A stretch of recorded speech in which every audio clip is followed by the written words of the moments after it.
Pai, nós te louvamos porque o Senhor é bom, o Senhor é fiel, justo, santo.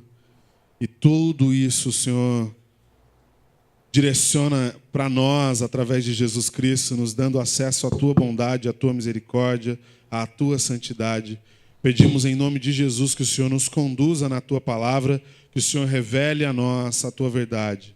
Livra-nos, Senhor, de achismos e que a gente possa, com toda a nossa limitação aqui, falar da palavra do Senhor, com aquela paixão nos olhos, com aquele fogo que vem do altar santo do Senhor, para queimar nos nossos corações e nos converter através da ação do Teu Espírito Santo. Te pedimos em nome de Jesus e te agradecemos. Amém. Amém. O papo hoje é dualismo. Complicado, né? Já chega com nome complicado. Aliás, é legal, a primeira vez que a gente está pregando junto aqui, na chácara a gente já fez. Atendendo a pedidos, né? Pedidos, pastor Eres. Só manda e-mail. Não, mentira. Pastor Eres pediu que nós fizéssemos. Tem que começar, fala, pessoal. Fala, pessoal. Tem gente que nem entende, que não vê o QG. Dualismo é uma palavra usada para descrever dois caminhos com uma única origem, ou duas origens em um único caminho e vice-versa. A gente fala de dualismo cristão por causa daquela mentalidade de você pensar entre as coisas de Deus e as coisas do mundo. Hoje é domingo, dia de vir à igreja falar e viver as coisas de Deus. E lá eu encontro os meus amigos de Deus, os meus amigos celestiais, espirituais. E depois, segunda-feira é aquele dia horrível em que eu vou viver no mundo. Não vejo a hora de eu poder parar de trabalhar no mundo para então poder trabalhar para Deus. Coisas desse tipo. Aliás, isso, vocês já ouviram alguém falar assim? Um dia eu vou parar e começar a trabalhar para Deus. Alguém já falou isso? Você já ouviu alguém falar isso? Já falou isso? Você já falou isso? Você já ouviu alguém dizendo assim, um dia eu vou parar e vou começar a trabalhar para Deus? Alguém já ouviu? Diga amém. Quem trabalha para quem hoje? Para o diabo? Tem uns chefes que parecem, lembram bastante, mas não é correto você afirmar isso. Não é, né? Você trabalha, se você é cristão salvo, filho de Deus, não deve haver essa distinção. Ou então, vou ouvir música do mundo, quer dizer, ouvir música do mundo é pecado? Perguntam frequentemente. É pecado... Ninguém pergunta se é pecado comer bacon do mundo. Ninguém pergunta. Ninguém pergunta isso. Mas é pecado comer bacon do mundo? Pois é, então. Aliás, bacon é uma coisa de Deus, então não fale mal do nosso bacon. Mistério, hã? Ninguém? Mas a gente está numa série, a Igreja Simples. A gente tem discutido, revisitado as bases do que é de fato ser a Igreja de Jesus. E tem sido uma delícia essa jornada nas últimas 4 semanas com vocês, discutindo pontos realmente importantes. A gente começou na primeira falando sobre a Igreja dos nossos filhos, a igreja que nós queremos que os nossos filhos cresçam. Depois a gente conversou sobre congregar, e a gente entendeu que congregar é o quê, negão? Muito mais do que vir aqui no domingo, mas você estar o tempo todo com as pessoas, no máximo de tempo possível, compartilhando as suas dores, sentindo a dor do outro e chorando e se alegrando junto. Isso é congregar. E a gente chegou à conclusão que a gente quer congregar uns com os outros. Diga amém? Amém. Mas que a gente não vai conseguir congregar com todo mundo. Então a gente escolhe algumas pessoas que estão próximas e a gente começa a congregar com elas e saber da dor delas e começa a orar com elas. Isso é uma delícia. Quem tem feito isso, diga amém. Amém. Quem não tem feito isso, faça. Não vou nem falar para dizer amém para não constranger. E depois a gente descobriu que adoração é mais do que tocar uma música lenta. Muito mais. Adoração é obedecer ao Senhor. Então, quando você está lutando contra o seu impulso... Qual o impulso? De comer muito bacon. De comer muito bacon. E você está revoltado e naquele momento, aquilo é um momento de adoração ao Senhor. Quando você está resistindo a uma cantada de um irmão da igreja... Nossa, aí é ruim, né? Ruim. Quando você está resistindo a uma cantada de um colega de trabalho... Isso, melhorou. Melhorou? Você está resistindo, você está adorando a Deus. Porque adorar a Deus é obedecer ao Senhor. Diga amém? Semana passada a gente discutiu sobre pecado e entendeu que a gente precisa amar o irmão que ainda peca. A gente precisa criar um ambiente para que esse irmão seja tratado. E a gente terminou dizendo que nós queremos ser essa igreja. Diga amém. Uma igreja que abaixa a guarda e caminha com o irmão que ainda não é perfeito. E hoje a gente vai falar de um tema tão fundamental quanto. Eu queria que os irmãos abrissem o texto de Marcos 2,15. Marcos 2, 15 a 17. Quem não achou, acompanha no telão. Diz assim: e aconteceu que, estando sentado à mesa na casa deste homem, o homem que ele acabou de conversar, o discípulo, também estavam sentados à mesa com Jesus e seus discípulos muitos publicanos e pecadores. Sabe quem eram os publicanos? Negão? Eu falei aqui, publicanos eram aqueles que eram de nacionalidade judaica, mas haviam traído o seu povo e trabalhavam para os romanos, cobrando impostos e extorquindo a sua própria nação. Eram os famosos traidores entre nós. Como é que você consideraria esse cara? Gente boa, né, querido? Próximo. É o cara da sua família que trabalha para outra pessoa extorquindo você. A família inteira corintiana e o palmeirense lá no meio. É nesse nível para baixo. Então Jesus estava sentado com os discípulos, publicanos e pecadores, porque eram muitos e o tinham seguido. E os escribas e fariseus, os pastores e os padres, vendo-o comer com os publicanos e pecadores, disseram aos seus discípulos: por que come e bebe ele com os publicanos e pecadores? E Jesus, tendo ouvido isso, disse-lhes: os sãos, os saudáveis, não necessitam de médico, mas sim os que estão doentes. Eu não vim chamar os justos, mas sim os pecadores ao arrependimento. Amém. Os evangélicos chegam para Jesus e falam assim: como assim, Jesus, você está conversando com pecadores? Por que, Jesus, você se mistura com essa gente? Essa é a pergunta que eles fazem. Por que você se mistura com essa gente, Jesus? Por que você anda com esse povo que não é gente boa? Mas a verdadeira pergunta, e a pergunta que faz sentido a gente analisar à luz do Evangelho de Deus, não é porque Jesus anda com esse povo, mas é porque que esse povo se sente à vontade em andar com Jesus. Repete isso. Repete isso.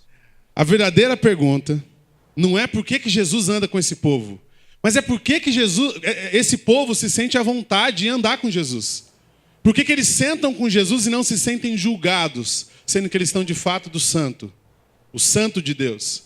Por que eles sentam com Jesus e não têm vontade de ir embora ou cometer suicídio de tédio, como costuma acontecer com aqueles que dizem que sentam com os cristãos e são muito chatos?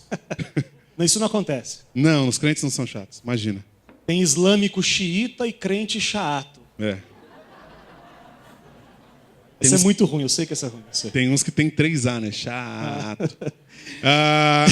É muito comum você encontrar pessoas que não conhecem o Senhor ou que não têm um relacionamento com Jesus Cristo, que não poupam palavras, elogios elevado a -1 em relação aos cristãos, por dizerem que é impossível conviver com esse tipo de gente.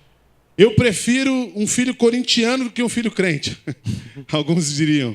Porque, em geral, algumas pessoas, quando sentam com aqueles que não conhecem a Jesus, causam muito mais desgosto neles. E não estou falando de inspirá-los a caminhar com Jesus, mas criam um ambiente totalmente antipático à pregação do Evangelho. E é diferente do que Jesus fazia. Hoje, uma irmãzinha não foi na nossa igreja de manhã, porque o pai dela disse que ela pode ir na rave, pode ir na balada, mas Deus me livre na igreja. Eu acho um absurdo, você também talvez ache, mas ele só tem essa percepção porque ele só teve contato com gente chata. Estou errado? Não é à toa que ele pensa isso. Ele só teve uma imagem daqueles que se dizem discípulos de Jesus, absolutamente fundamentalistas, desagradáveis, acusadores, totalmente diferente daquilo que Jesus é. Porque se ele tivesse tido contato com gente como Jesus, ele diria assim: pode ir, talvez para mim não sirva, mas filha, pode ir. Mas infelizmente é o que eles conhecem. E aí você acha que você não tem esse tipo de amigo, pecador, Publicano. É porque, o que eles entendem como pecador hoje? Esse é o conceito, é complicado. Por que será que você não tem gente declaradamente pecadora e que gosta de pecar perto de você? Será que é porque você não quer os pecadores perto, ou é porque os pecadores é que não querem estar com você? Essa doeu, acho que você tinha que fazer de novo. Entendeu a pergunta, será? Entendi. Será que você tem você só tem amigo crente, cara? Você só se envolve com gente da igreja, por quê? porque você não quer se misturar com eles, é porque eles te acham muito chato e eles fogem de você. Né, Maurício? Você é do tipo de gente que se escandaliza demais com o pecado do outro e para de conviver? Ai, que horror, meu Deus, um pecado. Oh, misericórdia. E vira e não quer mais conversar com essa pessoa. Ah, não vou na casa de fulano, ele bebe. Ah, não vou falar com fulano porque ele fuma. E aí se afasta dessas pessoas porque você, que tem a verdade de Deus, a luz de Deus, resolveu não andar com esse tipo de gente porque essa gente não funciona, essa gente não é legal. Ao longo da história, a igreja foi marcada por se fechar em movimentos pequenos, em pequenos grupos, em pequenas bolhas sociais, que eu resolvi chamar de crentosfera. É uma esfera cristã, uma esfera de crentes. E foi marcada pela crentosfera. Então agora, a gente quer fazer uma coisa e não pode, vai lá e coloca o nome de gospel no final, que está valendo, está tudo certo. Então eu vou comprar minha roupa, eu não vou numa loja comum, vou numa loja gospel. Qual o nome da loja? Shekinah, a loja da mulher cristã. Fogo do céu. Compre seu chapéu. Como é que a gente brincou de mulher?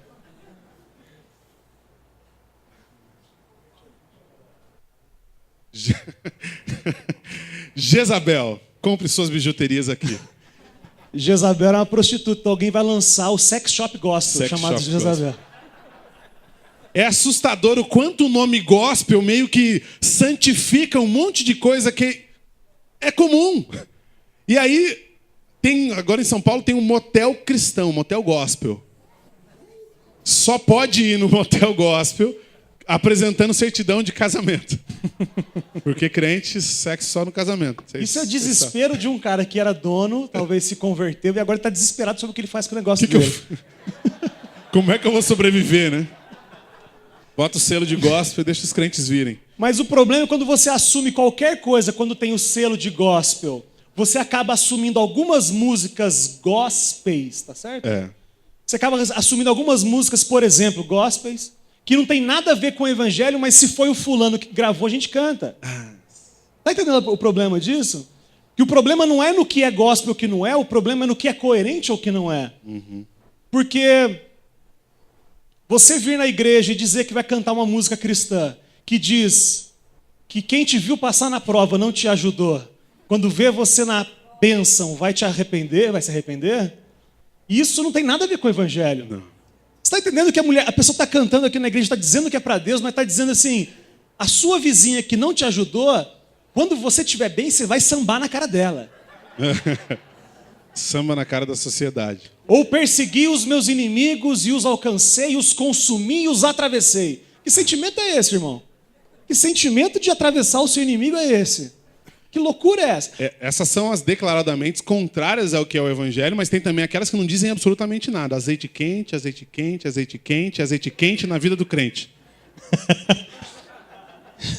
O que é um azeite quente? Joga azeite quente num crente para ver o que acontece. Se for uma música sobre comida, eu acho que é interessante. Mas olha só. Então, essa ideia de definir o que é santo e o que é profano é uma ideia diabólica. Essa ideia que define o que é. Deixa eu fazer três colunas, ok? 1, 2, 3. Essa coluna aqui é a do mundano. Sempre. Pessoal da chácara aí, ó. Tá vendo? Que não é acidental. Essa coluna do meio aqui é o mais ou menos. E essa aqui é o espiritual, tá? Você quer inverter? Não precisa. Você sempre fala isso, mas você não quer inverter. Tudo bem, vai. Pergunta, orar, tá em qual coluna? Mundana, mas você não sabe, ou espiritual? Espiritual. Ler a Bíblia. Ir no cinema. Depende, se for para ver Noé, mundana, né? Tem nada de Bíblia naquele filme. Jogar bola. Casamento. E namoro. Depende do namoro, né? Essa ideia do que é espiritual, o que é profano e o que é confuso é uma ideia religiosa. Isso. A Bíblia fala que tudo é lícito, mas nem tudo convém. A Bíblia fala que tudo é puro para os que são puros. A Bíblia fala que tudo é espiritual se você é espiritual. Significa que ir no cinema com a sua família, edificar a sua família, cuidar da sua família, por exemplo, pode ser algo extremamente espiritual. Exatamente. Você quer ver uma coisa que pode não ser espiritual? Eu sei que vai te escandalizar, mas a proposta é essa mesmo. Aquele seu parente que você adoraria que se convertesse, que está doente, mas você só ora pela conversão dele e não ora pela cura dele. Porque você ora para a conversão dele, mas não passa um tempo lá com ele, conversando, tirando a atenção da dor e da dificuldade. Aparentemente, orar é espiritual. Mas quando você esquece de amar a pessoa por quem você está orando, parece muito mais com uma coisa do mundo, uma coisa das trevas, do que aquilo que Jesus nos ensinou a fazer, que é amar para que as pessoas conheçam o amor de Deus. Só que a gente tinha colocado orar na coluna do espiritual. Só que ela pode ser totalmente carnal se eu oro por um motivo errado. Exatamente. Se eu... Brigou com o marido, aí ora para Deus mudar o coração do marido, só. Espiritual ou mundano? E aí? Não quer... Deus, trata o meu casamento. Não, muda o meu marido, o problema é ele. O pastor Hélio chega lá, não, pastor, vai lá falar com meu marido, o problema é só ele, eu não tenho nada a ver com isso. Estranho. Ir na igreja, se você entendeu claramente que tem o seu vizinho precisando de você e você vem para a igreja ao invés de ajudá-lo, você está sendo absolutamente carnal e não espiritual. Você quis dizer isso mesmo? É isso que eu quis Semana dizer. que vem vai estar vazio aqui. Se tiver vazio aqui com gente indo ser Jesus na vida das pessoas, eu estou feliz. Amém. Porque essa é a pegada. A gente já conversou muitas vezes que isso aqui é só isso aqui. Vir aqui e ouvir essa mensagem é absolutamente confrontador. Então não é para você não deixar de vir, mas tem coisas que às vezes são mais importantes do que vir aqui. Porque se você não perceber que se você estiver aqui sem perceber o amor de Deus, sem perceber a graça do Senhor Jesus Cristo, sentado aqui durante 25, 30 anos, seria melhor que você não tivesse passado esse tempo aqui. Porque estar sentado dentro de uma despensa, como diz o pastor Hélio, trancado dentro de uma despensa e morrendo de fome é um absurdo. É um absurdo você estar aqui todo esse tempo e não ter percebido a graça de Jesus e não ter se rendido a essa graça. Muito mais importante do que estar entre os crentes, estar entre os cristãos, entre os que creem, é que você tenha percebido o amor de Deus. Jesus, quando se encontrou com os discípulos, minutos antes de subir, ele deixou algumas ordens. Antes disso, ele havia falado, o texto de Mateus diz que é ide por todo mundo, pregai o evangelho a toda criatura. A gente já aprendeu aqui nessa igreja algumas vezes que não é ide, é indo, é muito mais do que ide, é o tempo todo. Mas aí Jesus deixa um outro mandamento lá em Atos capítulo 1, versículo 8. Ele diz assim, eu não quero que vocês saiam ainda. Eu tenho uma coisa para vocês. Fiquem em Jerusalém, até que do alto vocês sejam revestidos de poder. E Atos 1:8 diz assim, mas receberão poder quando o Espírito Santo descer sobre vocês e serão minhas testemunhas em Jerusalém, em toda a Judéia e Samaria até os confins da terra. Serão o quê? Testemunhas. Não é esse testemunho que está escrito aí. É pregadores do telhado. É evangélico que está aí, não é? Vocês vão ser... Sereis evangélicos, é isso? Sereis evangélicos, pois é, não é? Não, você não foi chamado para ser um evangélico. Você foi chamado para ser testemunha de Jesus. E sobre testemunhar tem uma peculiaridade interessante. Você tem que viver. Você não pode testemunhar a história que o Regis viveu. Porque foi ele que viveu. Eu vou dar um testemunho aqui. Tem um amigo meu que uma vez ele estava... Não, peraí. Você está contando a história do seu amigo? Isso não é um testemunho. Você não vai chegar junto das pessoas que você ama e contar só histórias de outras pessoas. É legal, de vez em quando, você fazer referência, citar que toda a glória seja o nome do Senhor. Mas que a sua vida e a minha vida sejam um testemunho a essas pessoas. O Senhor nos chama para ser testemunhas dele. E isso implica necessariamente estar lá entre essas pessoas. Amém. Mas aí alguém vai perguntar, e a roda dos escarnecedores? Ah, roda dos escarnecedores. Estão querendo, né? Porque todo mundo que nasceu na igreja já ouviu pregações sobre a roda dos escarnecedores. Estou errado? Quem já ouviu essa expressão, diga amém. O que faz com a roda dos escarnecedores? A Bíblia fala no Salmo 1, a gente vai ler junto, vai entender o que é a roda dos escarnecedores. Salmo 1, verso 1. Diz assim, vou ler na Thompson. É mais legal. Salmo 1, verso 1 diz assim: bem-aventurado o homem que não anda segundo o conselho dos ímpios, nem se detém no caminho dos pecadores, e nem se assenta na roda dos escarnecedores.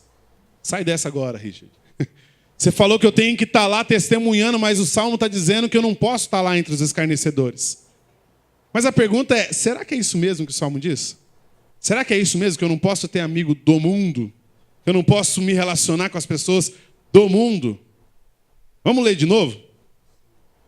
Bem-aventurado o homem que não anda segundo o conselho dos ímpios. Um homem que não tem a sua mentalidade, a sua cabeça influenciada pelo conselho dos ímpios. Que não se deixa levar segundo o conselho dos ímpios.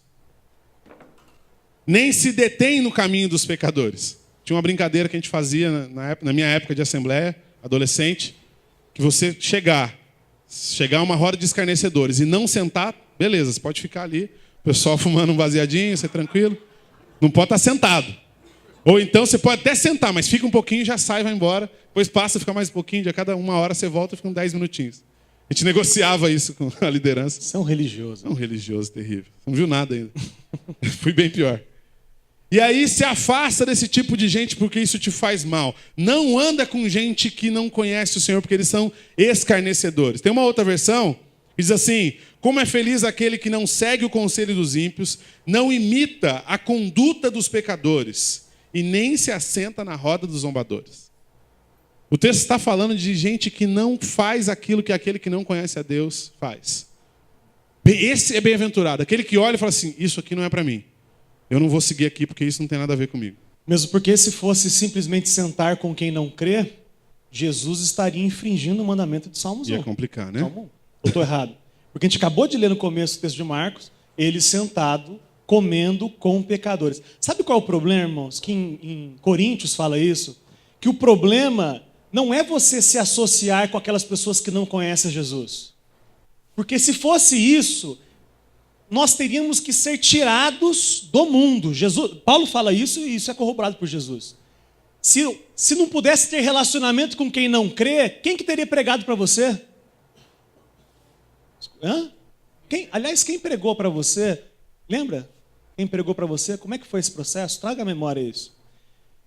O texto que Paulo diz em Coríntios, ele fala assim: se fosse para tirar vocês, se fosse para vocês não terem contato com quem não crê, era necessário tirar vocês do mundo. O que eu estou dizendo para vocês, Paulo falando, é que vocês não devem ter contato com quem se diz cristão e age de forma absolutamente incoerente com isso. Com esses, inclusive, nem como. Então, Jesus, ele não está sentado com os pastores e padres. Ele está sentado com a escória, do qual nós fazemos parte. Diga misericórdia. Você quis dizer isso mesmo? Você é publicano? Você é traidor? Você é pecador? Hashtag sou publicano. Sabe qual é o problema? Que a gente acaba tentando ser mais justo que Jesus. Jesus disse para a gente se relacionar com quem não crê. E a gente diz: cuidado, segura a onda. Eu vou trazer um dado interessante daqui a pouco, vocês vão ficar de boca aberta. Misericórdia. Não anda com gente que não crê. Vocês lembram de Pedro? Pedro estava dormindo em Atos. E aí ele vê um lençol descer com todos os tipos de animais. E aí nesses animais tinham animais que os judeus consideravam impuros. E Jesus chega para Pedro e fala: Pedro, come de todos os animais. Aí Pedro fala o que assim: Senhor? Ele fala: Deus me livre. Misericórdia. Misericórdia eu fazer alguma coisa que é contra a minha religião. Peraí, é Jesus que está mandando você comer todos os animais, na visão dele. E ele fala assim: não, por favor, Deus me baixa na madeira. Essa é uma tendência nossa. Jesus está dizendo que nós temos que nos relacionar com pessoas que ainda não creem. Mas aí a nossa religião diz: não faça isso. A gente quer ser mais justo do que Jesus. Diga misericórdia. Tudo bem? Está aí? Está comigo? Vem. Eu entendo que talvez você não consiga se relacionar com seus antigos amigos. Eu entendo que se você vivia uma vida libertina com seus amigos, vocês iam para a farra junto, e hoje, todas as vezes que você tentou sair com eles, você também foi para a farra com eles, qual é o conselho de Jesus para você? Fugir da aparência do mal. Ok? Se você não consegue se relacionar com eles e viver uma vida coerente com o Evangelho, não saia com eles. Mas é uma pena você que foi liberto da escravidão das suas vontades não conseguir se relacionar com seus amigos se envolvendo nos seus pecados antigos. É uma pena. Vocês entenderam isso, irmãos? Eu estou dizendo que se isso é um... Explica você com outras palavras. Se para você que veio do alcoolismo e tem um grande número de amigos nos bares da cidade, andar com essas pessoas vai fazer com que você volte a beber, não ande com essas pessoas. Mas lamente e chore por isso. Exatamente. Mas que isso seja um pesar. Se para você um simples futebolzinho significa acordar na sarjeta daqui a 4 dias, é melhor que você não vá jogar bola. É melhor que você se afaste disso, mas é uma pena. Mas o mundo ideal é que você continue se relacionando com seus amigos, para que ou eles creem no mesmo Deus que você creu, ou eles se afastem de você, mas não é uma decisão sua, eles é que vão ficar um peixe fora d'água. Diga amém, irmão, se é assim que você quer viver. Mas aí alguém pode dizer assim, mas como é possível? Como é que eu vou fazer para estar entre as pessoas que não creem, que fazem coisas que eu não faço, que pensam diferente de mim, e mesmo assim não fazer o que eles fazem? A sequência do Salmo 1 fala assim: antes tem o seu prazer na lei do Senhor, e na sua lei medita de dia e de noite. Quando você se enche de Jesus, e Ele é o seu prazer, nada mais te satisfaz. Nada mais satisfaz minha alma, só Jesus. Você conhece, não? Precisa ouvir música, hein, gente? Tem umas músicas boas, ficou ouvindo música do mundo, dá nisso. Tem muita coisa que às vezes a gente esquece. E a mais importante delas é que, para quem está satisfeito, uma azeitoninha é muito. Já viu que você comeu demais? Não aguenta mais comer? Não sabe o que é. Tem gente que às vezes come e fica satisfeito. Gente que está satisfeito. Está tudo bem, seu relacionamento está fantástico, repleto de beijinhos e amores, sua esposa e seu marido, está tudo bem em casa. E aí aparece uma lambisgoia lá, você fala, eu tenho uma muito melhor em casa. E no meu caso é verdade, eu tenho mesmo. Sai para lá, lambisgoia. Porque eu estou satisfeito no meu relacionamento. Se o Senhor Jesus, se a lei de Deus, o relacionamento com Deus me satisfaz, eu não vou me encantar por qualquer bobeirinha que surgir por aí. Então o caminho para ir em direção ao próximo continua sendo Jesus. Eu continuo tendo que ir primeiro na direção de Jesus. E ao estar com Ele, por estar com Ele, aí sim eu posso estar apto para me encontrar com essas pessoas. Eu pleno de Jesus. É isso que você está querendo dizer então, Ricardo? Exato. É isso que você está querendo dizer? Que eu pleno de Jesus, cheio cada vez mais de Jesus, eu tenho a mesma liberdade que Jesus tinha de se relacionar com pecadores e não me envolver com eles. Puxa vida. Inclusive foi isso que Ele chamou a gente para fazer. Para estar cheio dele e manifestar o reino dele. Qual é o problema, irmão? É a gente. O problema é que a igreja às vezes não é simples e é complicado demais. Dado estatístico sério, 75% dos novos convertidos que chegam no reino de Deus vêm através de pessoas com menos de 3 anos de caminhada com Jesus. Entendeu? 75% das pessoas que chegam no reino de Deus chegam por pessoas com menos de 3 anos de caminhada com Jesus. Por quê? Porque o cara começa a se envolver na nossa santosfera. O cara começa a se envolver na nossa bolha. E começa a participar de 3, 4 hippies. E canta no coral. Aqui não tem coral aqui, né? Não tem coral. Tem irmão pedindo coral aí. Começa a se envolver tanto, começa a não ir na festa de aniversário do sobrinho porque você tem um compromisso de ir no culto da igreja. O cara começa a se envolver tanto que ele já não tem mais com quem pregar, com quem se relacionar. Ele só se relaciona com crente, entre aspas, agora. Aliás, o discurso fica chato, a conversa fica chata, fica cansativa, não sabe falar sobre mais nada porque é absolutamente fechado no seu mundinho. As pessoas que acabam de crer, a gente não fica preocupado delas saírem com os amigos dela. Olha que interessante isso, cara. Você percebeu isso? É isso mesmo. Eu já vi crente que não se relaciona com gente de outras esferas, recomendando aos novos convertidos, não, saiam com eles sim, até é importante que eles vejam a vida de Jesus em você. E aí a gente fica à vontade, deixa isso rolar. Mas a gente esquece que é necessário que você faça a manutenção da sua missão pessoal de anunciar Jesus, se relacionando com pessoas de outras esferas. Um exemplo aqui prático, eu sempre uso o exemplo do Ricardo e da Raquel, que não estão aqui hoje, até melhor que eles não estão. Por causa deles veio uma galera, veio João Rosana, veio Fernando e família, os filhos todos. Eu não sei se o Maurício veio depois do Ricardo, não. Como é que você conhece a galera aqui? Ah, bom, outro negócio. Enfim, agora, se a gente não tomar cuidado, daqui menos de um ano, porque o Ricardo já está 2 com a gente, sim, daqui menos de um ano o Ricardo já não convida mais ninguém. Aí Ele já não tem mais amigo nenhum, porque todo o programa dele é com os crentes. Tudo que ele faz é com os crentes. Vai viajar é com crente. Vai jogar bola? Crente. Uma vez Deus me cobrou isso, irmão. Eu ia marcar um futebol, eu comecei só a adicionar crente. Eu cancelei e fui tentar ligar para os meus amigos antigos. E aí, qual foi o desespero de alguns quando falaram, você está de brincadeira comigo, Lucas, que você é pastor? Jogando bola, eu de shortinho, eu jogo muita bola, queria dizer isso para os irmãos. É o futebol fora o baile que eu dou. Os irmãos me convidem aí para te provar. Mas escuta só. Jogando bola, vermelho, suando. E você, Lucas, tá fazendo o quê? Eu falei, rapaz, se eu te contar, você não acredita. Não, fala aí, cara, agora eu tô aí. Mas... Aquele friozinho na barriga de falar e tal. O medinho. Cara que ia pra balada comigo, jogando bola comigo. E aí ele falou, cara, eu não consigo acreditar, você é pastor, cara. Falei, sou, mas, cara, você tem que... Não, cara, que legal. E aí começou a construir, abriu a cabeça dele e começamos a construir.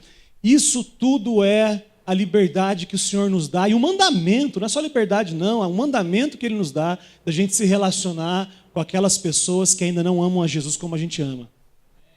Aliás, elas só fazem as coisas incoerentes que fazem porque elas ainda não amam Jesus como a gente ama. Pois é.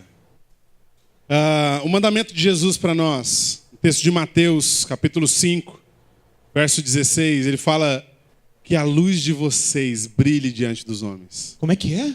Que a luz de vocês brilhe diante dos homens. Mas tem um negócio interessante sobre a luz de vocês.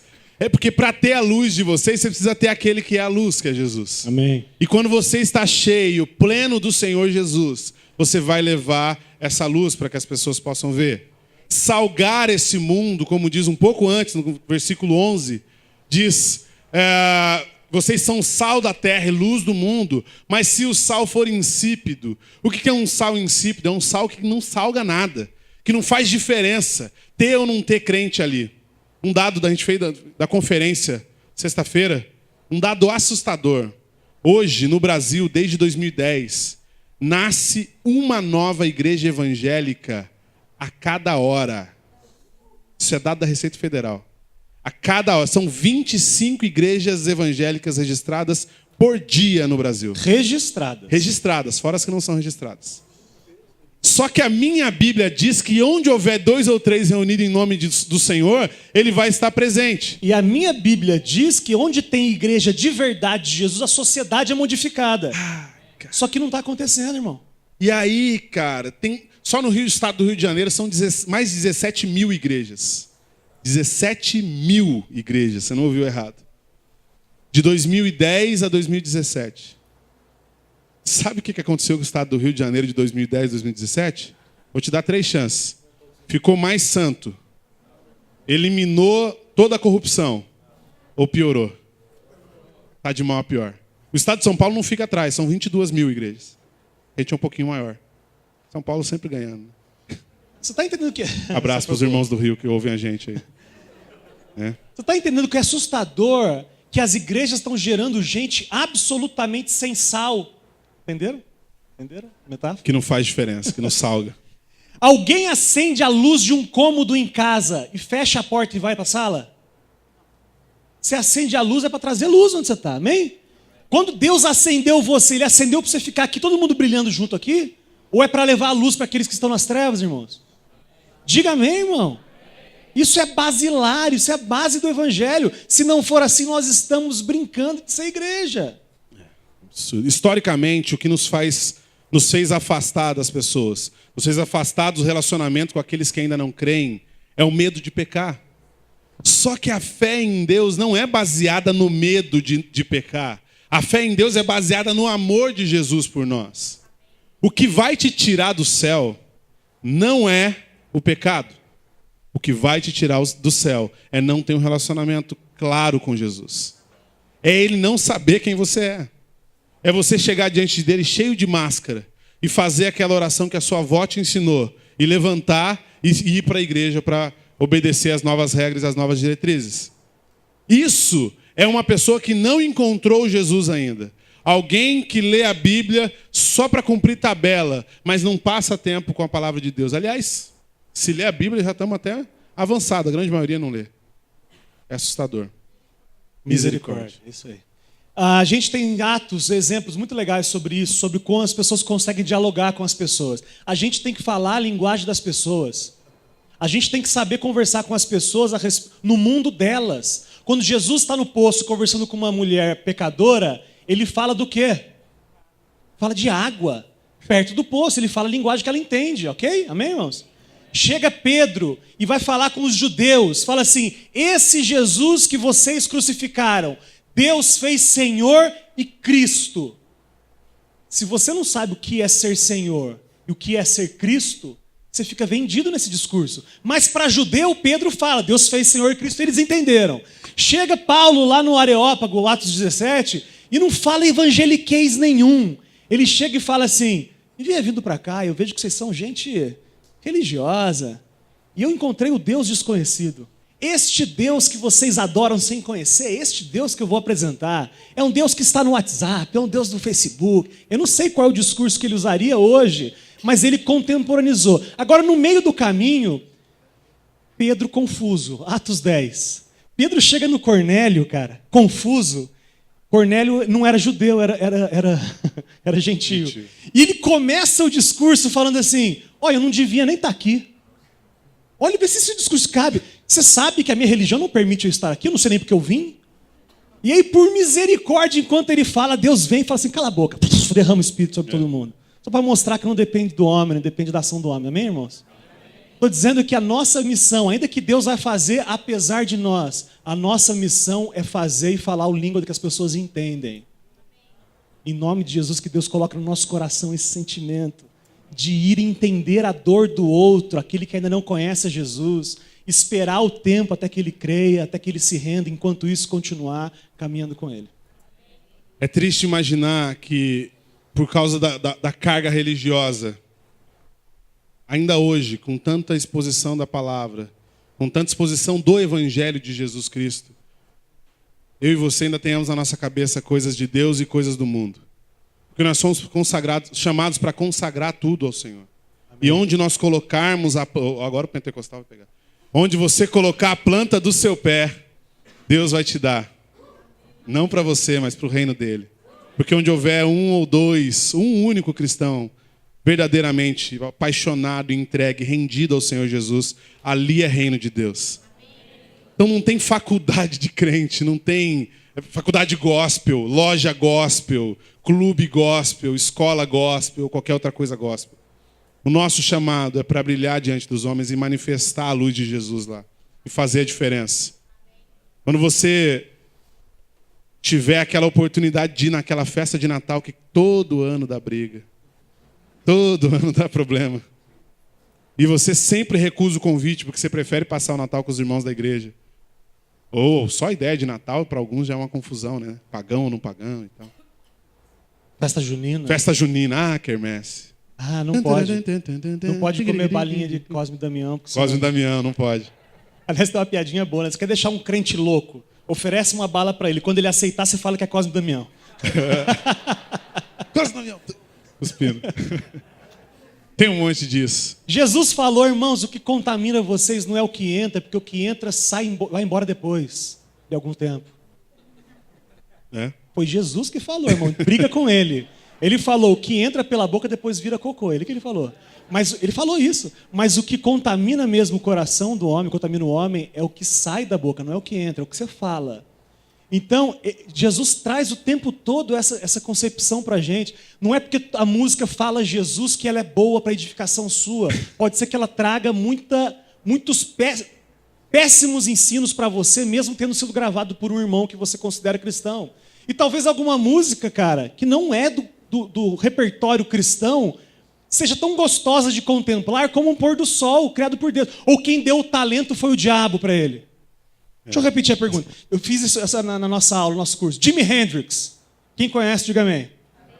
Não pode ser amém, né? Tem que ser ok, né, para vocês.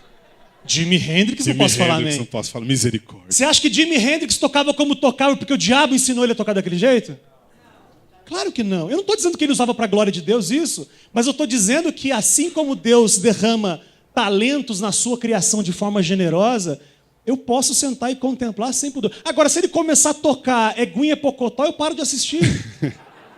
Se você for ouvir tudo que tem Deus, você vai ouvir confio em Deus e uso ele de escudo. É isso aí, boa. Boa. De quem é esse hino? É da ministra Valesca Popozuda. Ministra de louvor. Tá entendendo loucura? Presta atenção, ela fala de Deus. Olha só que ela fala de Deus. Beijinho no ombro. Acredito em Deus, faço ele de escudo. Que lindo, cara. Vamos botar no louvor essa. Tem um monte de crente fazendo Deus de escudo, cara. Misericórdia. Mas fala de Deus, cara.